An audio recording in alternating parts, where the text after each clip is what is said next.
Привет, man qadrli любимчиklarim, yaxshimisizlar? Sog'liginglar yaxshimi? Bugungi navbat xina qo'yish uchun menga keldi va nihoyat birinchi singlimga chizib qo'yin dedim. Bo'pti, xo'p dedi. Birinchi rosa rasm tanladik. Qanaqa qilib chizsa ekan dedimda, rosa o'yladimda, gul chizdiraymi, boshqa narsa chizdiraymi deb.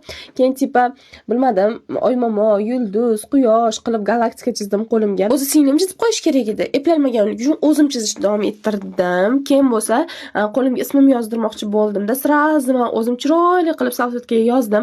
Singlim kelgandan keyin singlimga xuddi shunaqa qilib qo'limni mana shu tomoniga chizib chiroyli qilib tushirib qo'ying, tushundingizmi? Sen bo'pti, xo'p dedi-da.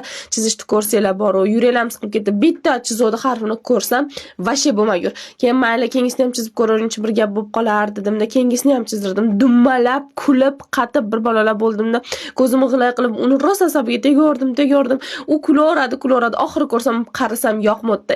Keling kaka qilib qo'ydingiz dedimda, o'zimni tozalab tashladim. Bu qo'limga narsa chizing dedim. Gul chizdirishni boshladim. O'rtoqlar, sizlarda ham bo'lyaptimi? Bugun shunaqa mazam yo'q, ishoninglar. Hayot buvim o'tib qolgan, buvim ikkinchi hayoti. Biz shunga tayyorgarlik ko'rdik. Bugun chol chaqirdik, odamlar keldi, lekin meni mazam yo'q. Isitma temperaturada yuribman. Ilik yuzildi payti muncha qiyin. Sizlarda ham shunaqa bo'lyaptimi? Komment yozib ketinglar.